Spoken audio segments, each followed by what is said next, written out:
Welcome back to the Mayoral Podcast, everybody. I'm your host, Matt Mayer. Before I get into today's content, please make sure you hit the like button, subscribe, and share with friends and family if you like the content you've seen here today.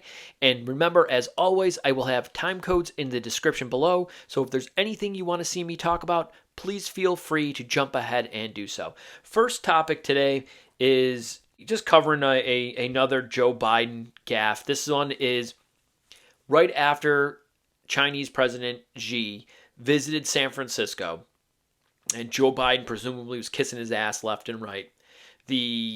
Let's rewind a little bit. Sorry.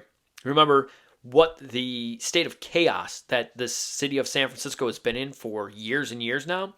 They managed to clean that up in the matter of weeks for the dictator of China's visit and get rid of the homeless problem magically in a matter of just a couple of weeks, couple of days, whatever it ended up being. I'm sure in short order, San Francisco will descend back into the chaos that it had been for a number of years now.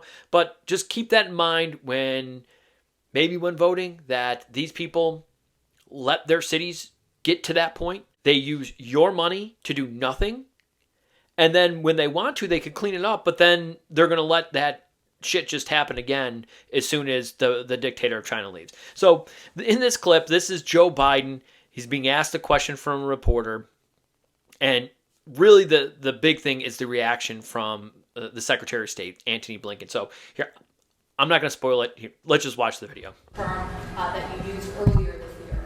Well, he is. I mean, he's a dictator in the sense that he is a guy who runs a country that is a communist country that is based on former government totally different than ours.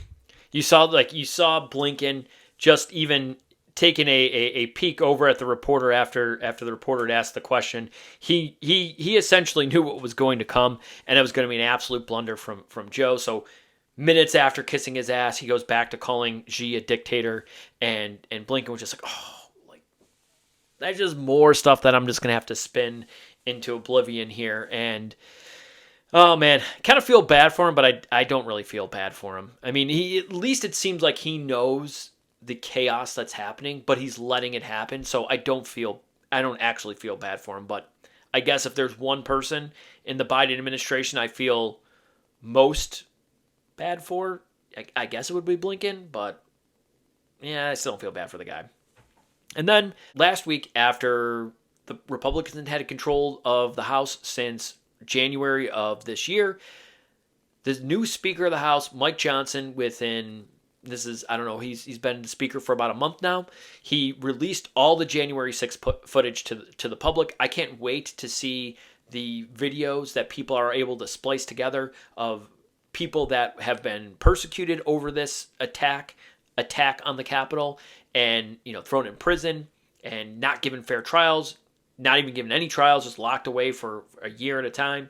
And I can't wait to see what is going to ultimately come of this, because the narrative is going to crumble very quickly.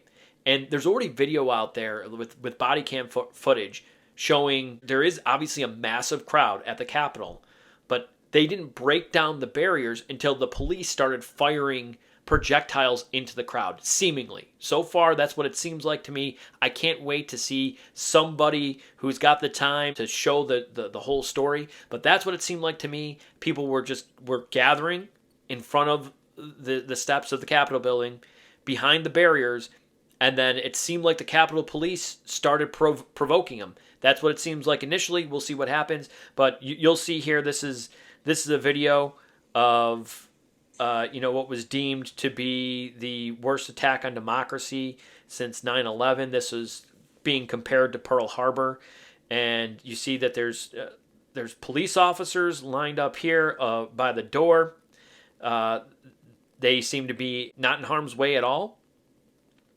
The protesters walking around with flags, and this looks like you might see on like a regular guided tour. That doesn't mean that there weren't people that caused destruction and chaos, but this is painting a totally different picture of some of the people. And some of this footage has been out there, to be fair, but how did these people get in there? There's footage of police officers opening doors if a police officer opened a door and these people walked through and were doing this, what do you give them, like a trespassing, a misdemeanor maybe for this? But somebody in a position of authority, like police officer, opens a door, you would assume that it's okay to walk through. I can't wait to see the narrative completely melt down.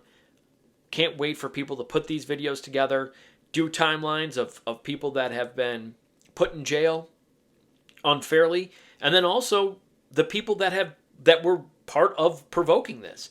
There's a lot of people out there that think that there were agent provocateurs in there, like FBI agents. I am one of those people who believes there's absolutely people in the crowd that weren't actually protesters. They were there to instigate, and they were from the federal government. This has been well documented throughout U.S. history that the federal government will plant people in these situations to cause people to do really dumb things. That doesn't mean that they didn't do those dumb things, but it is something that the federal government has been known to do in the past. So I can't wait to see those timelines of those people breaking down the barriers, watching where they go, if those were regular Trump supporters, or if those were feds, if they were both or neither. I can't wait to see it. So we'll see what comes of it. It's refreshing to at least see the truth out there. Let people be able to decide for themselves, not the angles of just the people breaking down the barriers. What else happened in there? It's like the George Floyd riots of 2020. Like, you're only showing part of the story. There's a building burning down over there, but you're showing the people that are just singing over here. Like, show us the whole story, and we'll be able to say, okay, these people were protesting. These people were rioting. The people that were rioting, lock them up. The people that are protesting, well within their means. I don't have to agree with these people, but they can protest for whatever cause they want, so long as they're not breaking the law. But let us see it, especially when you have the footage. You have the footage. This is 2023. There's cameras everywhere in this country, everywhere in the world. We have the footage to show, okay, this guy, jail, that guy, maybe a ticket. But let us see it. Can't wait to see all the information come out. Then you have a hard anti-Trumper in Michael Rappaport. This guy hates Trump, hates him. And he posted this video just the other day, November 16th of 2023. Listen to this guy. It's crazy to even hear this guy say this, even if it's a joke, which doesn't sound like it. This is crazy. If it comes down to pig dick Donald Trump and smoking Joe Biden, I'm sorry. I am sorry. Voting for pig dick Donald Trump is on the table. I'm sorry. I'm fucking sorry. I'll still call him slob dick Donald Trump, pig dick Donald Trump, and all that. But we need to get this whole fucking situation under control. An unhinged rant from a guy who's always unhinged in Michael Rappaport, and saying voting for Donald Trump is on the table. Now, I've talked about this in the past. They're trying to get rid of Joe Biden. People are adamant that Biden is not going to be the nominee in 2024. That they're going to find some way to get him off the ticket. I think that there's just too much lying equity. When I say lying, I mean people not telling the truth, not lying down, like lying out of their mouth. Equity that has been built up since Donald Trump first announced his run for president back in 2015, that they can't go back and say, okay, the Durham report came out, yeah, we lied about Hillary Clinton, or we lied about Donald Trump, and it was a Hillary Clinton campaign that was this misinformation about Donald Trump. It was literally funded by her campaign. This dossier, all this garbage, this nonsense, this Russia collusion crap was all funded by Hillary Clinton. It's documented. Read the Durham report. Then in 2020, the Russian disinformation, the 51 former intelligence agency employees that said, oh, this is Russian disinformation. There was even one clown that after they're like, in the last year or so, when the media finally had to fess up and say, okay, this is actually real, he doubled down on it and said, well, no, I'm not sorry that I said this, even though there's plenty of polls out there that said that swayed the election in favor of Joe Biden. He doesn't regret it because it did have the air marks of Russian disinformation. Why call it that if you have no idea what it is? Have you actually vetted it? Do you know it's Russian disinformation? No, you don't know it's Russian disinformation because you didn't even look into it. You just said, you looked at it like, yep, looks like it, signed my name to a piece of paper, potentially changing the outcome of the 2020 presidential election. So again, to my point at hand, you look at Rappaport, what he's saying, he's somehow open to voting for Donald Trump in 2024, if it's him and Biden. And you see there's plenty of signs out there showing that they're going to try to jettison Joe off. I think that there's too much of a juggling act between the lies that they propagated in 2016 and 2020, the protection that the defense that they've run for Biden over the last 3+ years now. Presumably, they're going to throw Joe under the bus. They're going to be like, oh, this guy was old and corrupt. We'll move on from him. Because they've been slowly dripping out nuggets of, it used to be Hunter was this, just a, recovering drug addict. He got his, life together. Now it's like, okay, yeah, Hunter's kind of a bad guy, whatever. But it's off of Joe. I think if they jettison Joe, they're going to throw him under the bus too and actually start reporting what transpired during Biden's vice presidency. The fact that he was a foreign agent and was taking money, like funneling money in, laundering money in through family members for influence. I think that they're going to have that come to light. And there's too many people out there that are going to say, wait a minute, hold on. You lied in 2016, you lied in 2020. Why would I think you're telling the truth now in 2024 about either Donald Trump, if they make up something about Donald Trump again, or presumably the replacement candidate for Joe Biden, which would be, people are throwing out Michelle Obama or Gavin Newsom, whoever it might be. Like, why would people believe it? I think it's too big of a juggling act. I'm not saying that they won't try to do it. Their arrogance knows no bound, but I think they realize that, and they have to continue to run Joe Biden and prop him up. That's what I think that they're going to do. It's going to be tough too to try to throw out. Another thing that, I'm sorry, continuing on with this. I didn't think I was going to expand on this anymore, but another thing that they have to realize is that Kamala Harris is so unpopular that she can't win in a general election against Donald Trump. She just cannot. And how are they going to throw out, this has got their DEI boxes checked all over the place. A black and Indian woman. They love it, but she's so unpopular that they know that they can't run her. So if they jettison her for Gavin Newsom, what is that going to look like to their DEI crowd? Like it's gonna be nonsense if they try to do that. And presumably Newsom is the most likely candidate that they would try to replace him with, Joe Biden, that is. So I don't necessarily think that that's the route that they're going to go. I think that they're just going to have to try to bury Trump more and try to prop Joe up more. And it's not working so far according to the polls. So we shall see what happens in 2024. We'll see if Biden ends up being the nominee or not. I believe he will be. Time will tell, and obviously I will stay on that story. So meanwhile, we have this Osama bin Laden letter to America that exploded. These idiots of TikTok. This is one woman here talking about how she realized that maybe he was justified. Like these people that's actually justifying these horrendous terror attacks, like what happened in Israel, obviously what happened in 9/11 because of a letter from a terrorist. So it's crazy. So this is a trend. I'm not going to play what she has to say because there's plenty of YouTube TikTokers out there talking about this very thing, seemingly siding with the terror. What I will do is highlight some of this. Is from Newsweek. This is the entire transcript of it. I think what's important.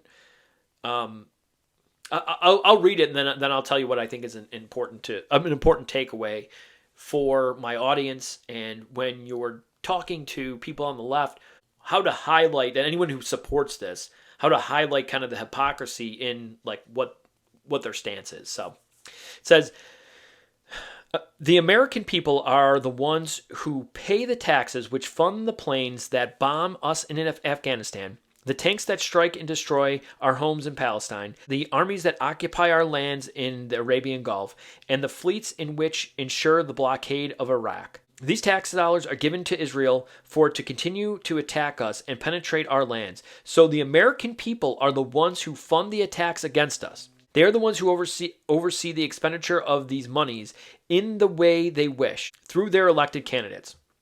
It continues on. It's got a list a couple other things here, but highlight this here. It says, this is why the American people cannot be innocent of the crimes committed by the Americans and the Jews against us. So this is where,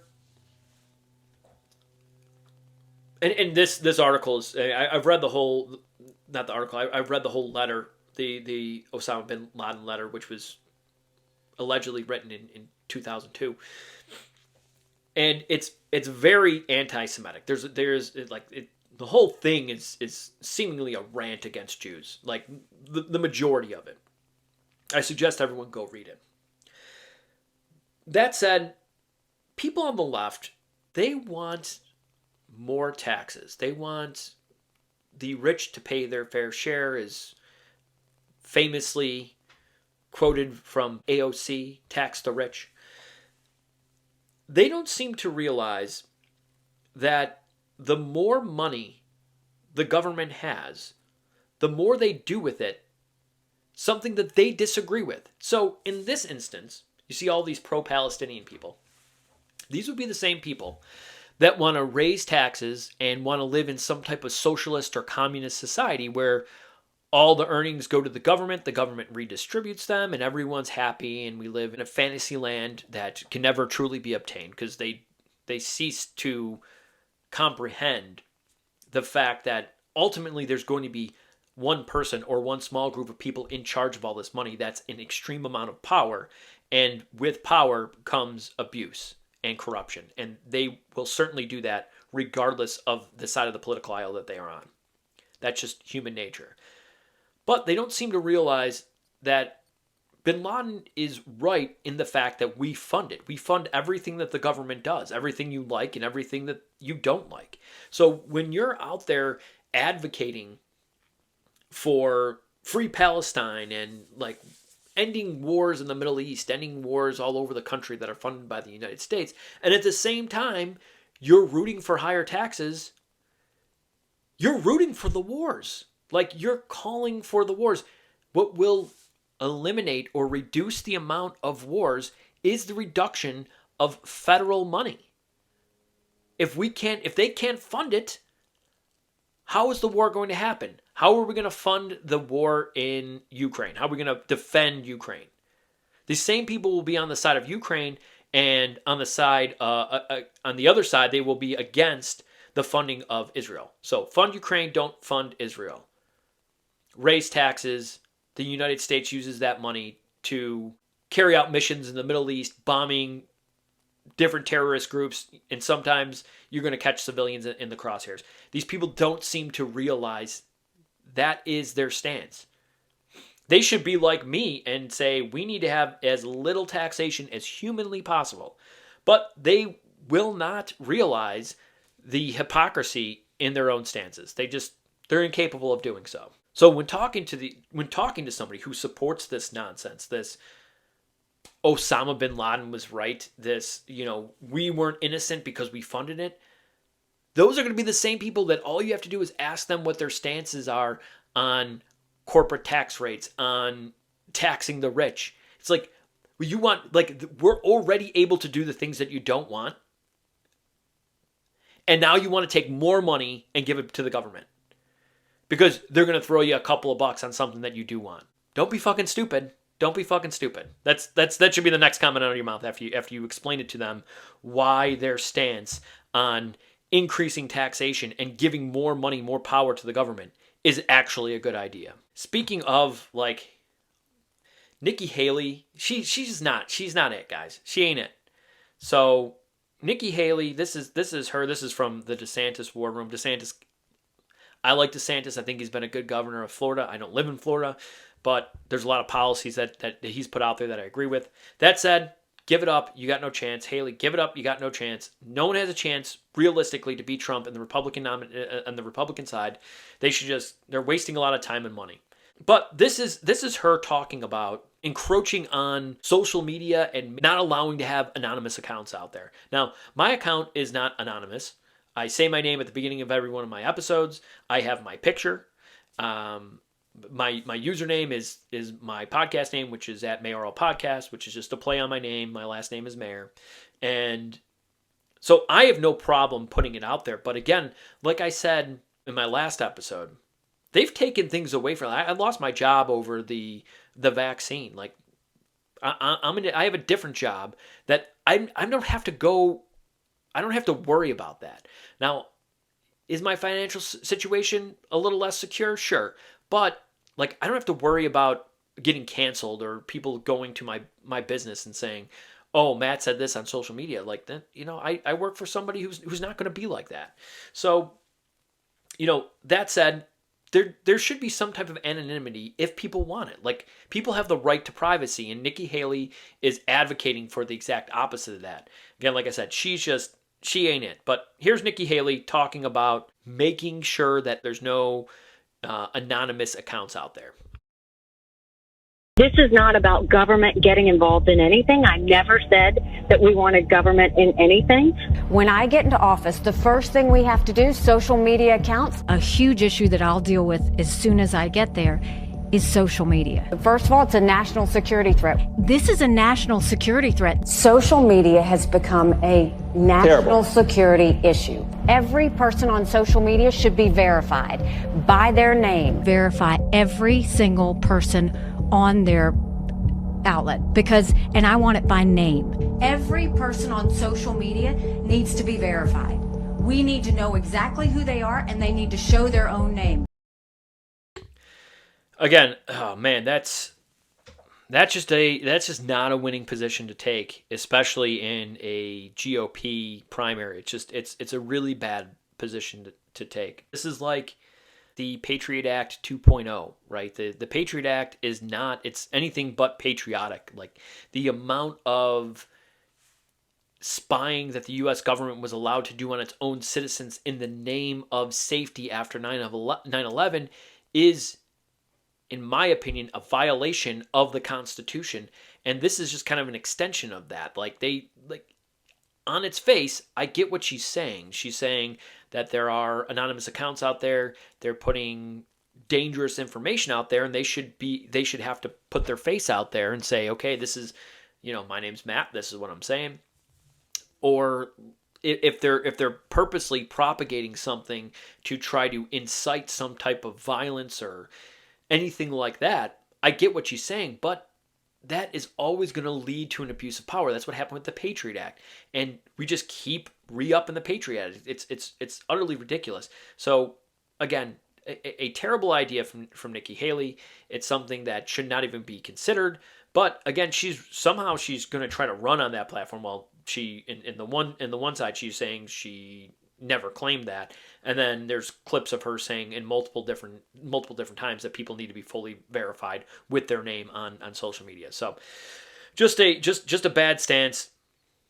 Again, that's as I just talked about Osama bin Laden and his attack on America, that's the Patriot Act. The Patriot Act led to the overstepping of government into people's personal affairs. And she's calling for even more of that. She's not the candidate. She just isn't, guys. She isn't. So then you got after this meeting with Xi Jinping, it's like all these left-wing major corporations come out against advertising on Twitter. And this post is from Charlie Kirk. Most of you probably know him, at Charlie Kirk 11 on Twitter. And he just lists a handful of different companies: Apple, Comcast, Disney, IBM, Lionsgate, NBC Universal, Paramount, and Warner Brothers. And he's saying, and your subscription, don't use them, blah, blah, blah. Now, the first one is the one that I commented on, which is Apple. Because Apple is everywhere. I'm recording this on an iPad, and I'm recording this on my iPhone.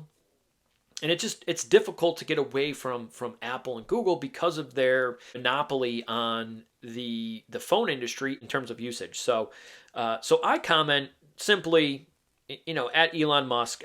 I don't typically get a ton of reactions, but it says, come on, where's the Tesla phone already? Like saying, like, look, like, let's quit, messing around here, Elon. Get a phone out there. You're going to, like, he would cripple Apple and Google right away. The Samsung Galaxy runs off of Android, which is Google, and then there's the Google phone, the Google Pixel phone. So Google has a huge market share in the United States, as well as Apple. Those two combined have pretty much all the smartphone market share. So I reply, I said, come on, where's the Tesla phone already? Some people like it, some people don't. And this guy says, this Mike Doonslayer says, yes, because the history has shown his skill at that. Look at how all these other companies can't seem to get electric cars going, or how his X platform is performing so well. Wait, Twitter's declined by 85% in value. I said, are you living in a rock? If Elon comes out of a phone, it'll be everywhere. Like, there's just too many people that would want to stick it to Apple and stick it to Google that would buy an Elon phone. Like, the people are very pro Elon. And he says, okay. He's like, apparently you don't realize how the whole thing works, the infrastructure, the loyalty programs. He's also limited in his market. I live in a red area of a blue state. Everyone has stopped buying Teslas. So his market is down to 33% of the US market. Like, first of all, how does this guy just throws out a number there? Like I'm supposed to take that on face value. Like, okay, like, let's say that you're right. You think that this guy puts rockets on the moon, like on Mars. This guy has free Wi-Fi all over the country. You think putting up some cell towers is gonna bother this guy? Like, if he goes to AT&T, Verizon, and T-Mobile and says, hey, like, I want to come out with an Elon phone, and they're like, no, we don't want the Elon phone. Like, do you really think that they are that stupid? Like, Elon Musk is worth more than those companies by themselves. He can go build his own company and then have his Elon phone exclusive there. So so Apple would not only lose market share, Google would lose market share, but if they were to blackball him from using the AT&T or Verizon or T-Mobile as their provider, he then builds his own, and then they lose everyone because he's got the exclusive Tesla phone. And even if it's 25%, like, just throw it out there, there will be enough people that say, okay, I'm going with Elon. Like, Elon has a track record of creating things that most people didn't even know that was possible. Like, electric cars were nothing. They were hybrids, and they were kind of shitty. And then Elon takes Tesla to the next level and has proven that he is the guy that can create these things. So this guy's talking about, like, oh, well, you got to use their cell towers. Like, what are you talking about? Like, AT&T, T-Mobile, Verizon would be stupid not to bring Elon's phone online. And if they were that dumb, they would be crushed by Elon, just like Apple and Google would be. It's just these people are so dumb. I don't even understand it. It's utterly ridiculous how dumb these people are. Then I get this reply. This is so, it's so lazy. It's so unbelievably, like, overdone, and really it takes away the effect of how disgusting the Nazis actually were when you just call everything Nazi. Like, anything Trump does, it's Hitler, he's a Nazi. Like, it's lost its effect and then you don't call out things like Hamas wanting to eradicate the state of Israel and kill every Jew that they could possibly see. That has nothing to do with Nazism. That's just, again, on the organizational matrix of oppression. Palestine is higher than Israel, so, like, they could do no wrong. It's not Nazism. But this idiot says, I Nazi 5 Pro. He's reposting my reply. It's like how lazy are these people? Like, and this guy, he's got like 13,000 followers. This Pismo, whatever this guy's name is. Like, I can't even believe that anyone follows this guy. But it's really quite entertaining to see. Like, there's only one page of the playbook, and it's like for Democrats, it's like Nazi, like, or you're a sexist, you're a racist, something-ist, or something phobic, like you hate something, or you have an irrational fear or something. I don't know why that seems to be the only thing they can do, but it really is the only thing they can do. And here you go, like Nazi, so essentially calling me a racist with just saying that I think Elon should come out with a Tesla phone. So good job, Pismo, fucking idiot. Last topic for the day. This is a video, and it's talking. This guy here is talking about how 17,000 voters in the state of Michigan rose from the dead to vote in the 2020 election. But guys, safest, most secure election you've ever seen in your entire life. It took them, and keep in mind, it took a week to count all the votes in Michigan and Georgia, in Arizona, Pennsylvania. I think they're still counting the 2022 gubernatorial race in Arizona. That was an absolute disgrace. It literally took him 2 weeks to count all the votes. But he's testifying here saying that there were over 17,000 dead people that voted in Michigan in 2020. In a nutshell, we found several other things using open source data. There is a gentleman named Eric Lutzen, and he has matched up a list. He started looking at voters above the age of 80 that were registered for voting and did vote in Michigan, and 17,327 Michigan voters also had a corresponding obituary. And I didn't print that whole thing out, but I can give you that website for the tabular data, and it's about 350 pages or so. So in the essence of time, I'll close it out. We'd be happy to chat if there's any other specific information that I can provide to you about our findings. Sure. Safest, most secure, guys. Took them a week to count all the votes in 2020, 2 weeks in 2022 in Arizona. We're just getting less efficient as we move on. And meanwhile, yesterday, as of filming this is Monday, November 20th, they had an election in Argentina, and they elected a libertarian candidate. And here's a post from @KT_Hopkins on Twitter. And it says, "Dear dickhead Democrats, 25 million Argentinian voted yesterday. All votes in person. Voters must have ID. Ballots counted by hand. Results started 1 hour after polls closed. The country is dirt poor, and yet Argentina is rich in integrity. Stop cheating your way to power." So they were able to count all the votes in 1 day in Argentina, but it's acceptable for what's supposed to be the greatest country on earth to take a week or two to count all the votes. It's literally absurd that these people can't get it together. And then you always hear people make excuses. Oh, well, you don't know how it works, and we got to do this, that, and the other thing. Like, well, you're telling me you can't count them? Like, it's one thing to say, like, oh, we have a curing process, or there's some votes that we need to verify, but they're still letting votes come in. It's like, no. I don't care if this is whoever's the person that's voting. You have this deadline. If there's a deadline for you to mail in a check, which I don't know who mails things in anymore, but let's just say that there's a deadline for you to mail in a check for your rent. Like, and the check arrives 2 days later. Well, you're going to get hit with a late fee or one of your utility bills, whatever it is. Like, this is the deadline. This is the day that you have to pay it. This is the deadline to vote. You have to have your vote in by this time. Like, to say that somebody's incapable of doing that is really an insult to any of the people that you're talking about. Just broadly speaking. Saying, oh, well, these people can't get their votes in. Why? We know what day the election is already. They have a year. They have more than a year to say, okay, this is the day that the election is. I need to get my vote in before then. There's reminders all over the place. A month out from the election, you can go, some cases 2 months out, you can go to a local county polling location and they'll let you vote early in person, or you can request an absentee ballot, whatever it might be. You have plenty of time to vote. Yet we say, oh, well, if somebody mailed it on the day of the vote, then we will still count it. Like, that's ridiculous. No. You don't mail it in the day that it's due. Your rent check is due.